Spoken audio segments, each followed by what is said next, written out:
हमारे साथ मेजर हिमांशु हैं। मेजर हिमांशु डॉक्टर हैं, एमबीबीएस हैं। आमतौर से माना जाता है कि फ़ौजी का लिखने से क्या ताल्लुक़ हो सकता है, डॉक्टर का लिखने से क्या ताल्लुक़ हो सकता है, लेकिन आप फ़ौजी भी हैं और डॉक्टर भी हैं मेजर हिमांशु, और बहुत अच्छे लेखक हैं। मैं कहूँगा कि ये तय करना मुश्किल है कि मेजर हिमांशु अच्छा ज़्यादा लिखते हैं या ज़्यादा अच्छा बोलते हैं। मैंने कई बार इनको सुना है और इनकी एक फ़ैन फॉलोइंग है जो इनको सुनना पसंद करती है। तो एक किताब आई है मेजर हिमांशु की, रोज़ ब्लू बन पब्लिकेशन है, नोएडा से आई है, और इस किताब का नाम है लंगर गप। ये किताब का नाम क्यों उन्होंने रखा लंगर गप, ये हम इनसे जानेंगे और इस किताब के बारे में भी जानेंगे। इसमें ज़्यादातर छोटी कहानियाँ हैं जिसको आप लघु कथा संकलन कह सकते हैं। थोड़ी लंबी कहानी भी है लेकिन ज़्यादातर छोटी कहानियाँ हैं। और ख़ास बात ये है कि जो मोर्चे के दौरान जब कारगिल युद्ध में रहे, जहाँ पे भी मोर्चे पे रहे मेजर साहब, सेना में रहे, तो वहाँ के जो संस्मरण हैं उन्होंने इसको इस किताब में लिपिबद्ध किया है। और कई मुद्दे ऐसे उठाए हैं जिनको वो साफ नहीं कह सकते, लेकिन सांकेतिक रूप से रूपक के तौर पर उन्होंने बहुत कुछ कह दिया है। अगर वो सीधे सीधे कहते तो इस दौर में शायद उन पर कुछ केस वेस भी हो जाते, लेकिन उन्होंने रूपक के तौर पे कहा है। तो मेजर साहब, ये लंगर गप का क्या कॉन्सेप्ट है किताब का? देखिए, लंगर गप एक फौजी शब्दावली का है, और लंगर गप की एक बात होती है जो मैंने पहले शुरू में इसमें लिखा है कि आपके इस पे होगा भूमिका में नहीं, शुरू में इसमें ही है जी। ये है, आपने पूछा, ये है कि लंगर गप झूठ नहीं होती, पर सच हो यह ज़रूरी भी नहीं। इसका मूल उद्देश्य मासूम आनंद है, सबूतों की ठोस ज़मीन की इन्हें ज़रूरत ही नहीं, बस मस्ती के पंख काफ़ी हैं। तो मूल उद्देश्य आनंद है, मस्ती है। और आपने कहा कि भाई मैं शायद कह नहीं सकता था, मैंने तो सीधे सीधे ही कहा है। अब कोई इसे उल्टे पकड़े या टेढ़े पकड़े, ये उसकी समस्या है। मैंने तो सीधे सीधे ही कहा है। और लंगर गप क्या है कि फ़ौज में सारी कहानियाँ फ़ौज से संबंधित नहीं हैं। कुछ कहानियाँ देहात की हैं, कुछ कहानियाँ अस्पताल की हैं, कुछ कहानियाँ गली मोहल्ले की हैं, और लड़ाई की भी हैं, जंग की भी हैं, रेगिस्तान की भी हैं, पहाड़ की भी हैं, सियाचिन की भी हैं, हर जगह की, मतलब मुख्तलिफ जो वो हैं, उन हर तरीके की कहानियाँ इसमें हैं जो आसपास की आम जिंदगी की कहानियाँ होती हैं, स्कूल की, कॉलेज की। हमने हर बुरी से बुरी स्थिति में एक चीज़ होती है, और ये फ़ौज में सीखने को मिलेगा आपको लंगर में, कि चाहे जंग हो, मौत हो, खून खच्चर हो, फ़ौजी कहीं ना कहीं से खुशी ढूंढ लेता है। और यही मतलब ज़िंदगी अपना रास्ता ज़रूर ढूंढ लेती है। आप बुरे से बुरे हालात में ज़िंदगी ढूंढ लेते हैं। ये लंगर गप उस संस्थान का है। लंगर जो है फ़ौज में एक संस्था है, जहाँ वो फ़ौजी जो बहुत एक बंधे हुए डिसिप्लिन में रहता है, अनुशासन में रहता है, वहाँ वो मस्त हो पाता है, खुल के सांस ले पाता है, और मस्त कई बार अफसर की भी मजाक उड़ाता है। तो वो लंगर है। गप इसलिए, गप तो एक देखिए अंतर्राष्ट्रीय परंपरा भी है और राष्ट्रीय व्यसन भी है। गपबाजी, गपशप। तो उसमें आदमी, सामान्य आदमी, बहुत बौद्धिकता से भरा हुआ दबा हुआ आदमी नहीं, सामान्य आदमी जीवन में खुशी के पल ढूंढता है। ये लंगर गप है। एक परंपरा, आपने पूछा इस शब्द का एक आध्यात्मिक और एक बौद्धिक पक्ष है इसका, वो ये है कि लंगर की परंपरा गुरु नानक देव साहब ने सिक्किम में प्रारंभ की।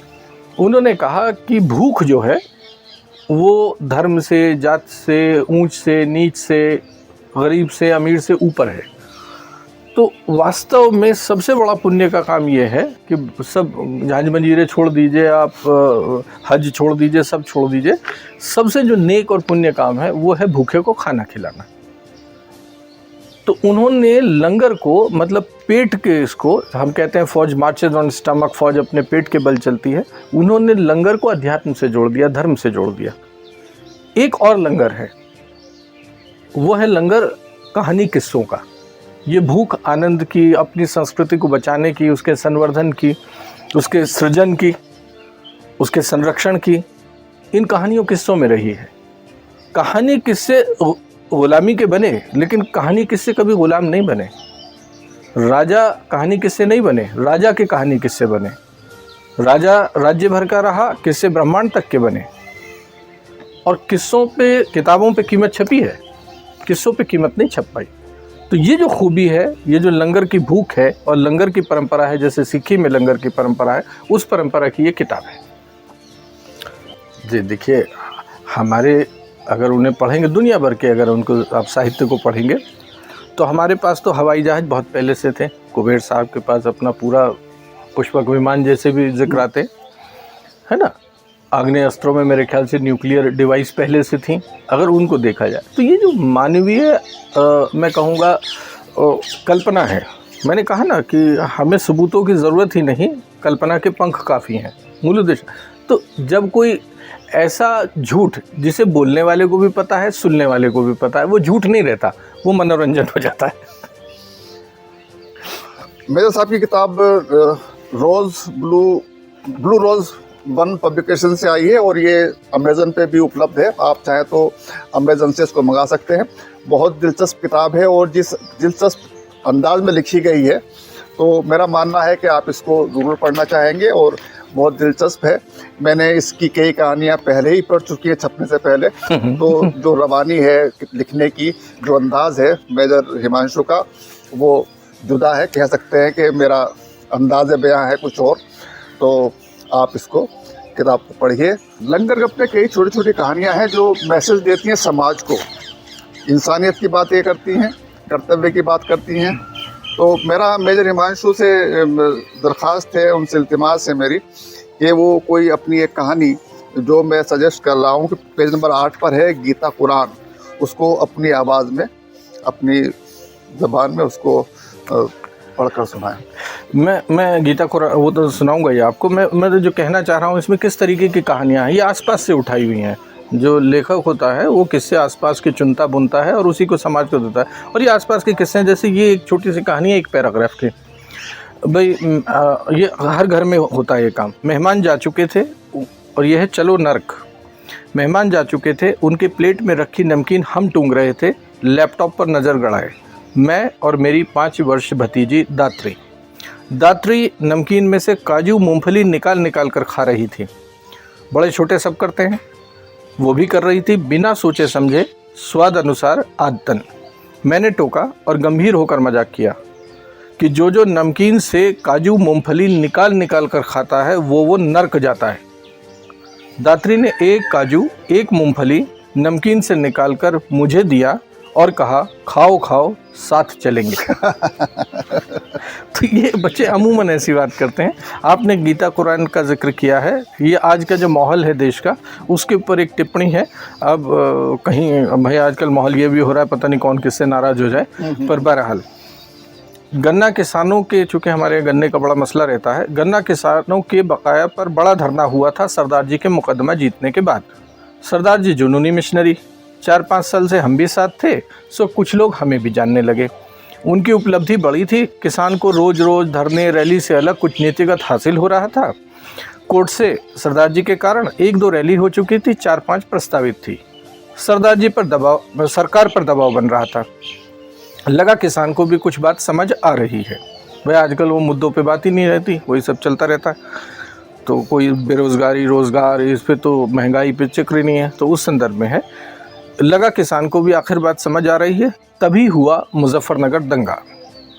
दंगों ने किसान गन्ना हकनाम को पीछे धकेलकर नेताओं के पसंदीदा खेल हिंदू मुसलमान को आगे ला दिया। जाने अनजाने जिनकी फसल नस्ल बर्बाद हो रही थी, उन्हें ही परवाह नहीं थी, तो दंगे की आंच पर रोटी सेकने वाले नेता क्यों ही फिक्र करते। चूल्हे की फिक्र करने वाले नेताओं की फिक्र तो जनता ही नहीं कर रही थी। चौधरी साहब से परिचय गन्ने का था, पर वो घर दंगे पर बात करने आए थे।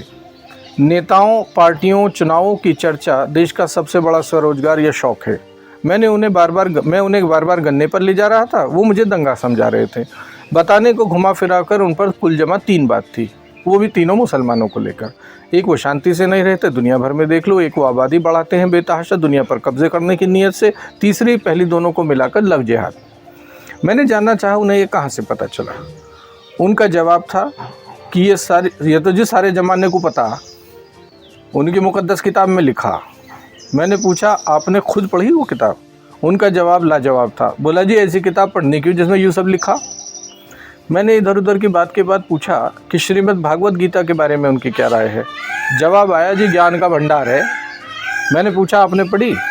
उन्होंने फरमाया डॉक्टर साहब ईमानदारी की बात, पढ़ी भागवत गीता भी नहीं। चुनाव गन्ने नहीं दंगे पे हुआ।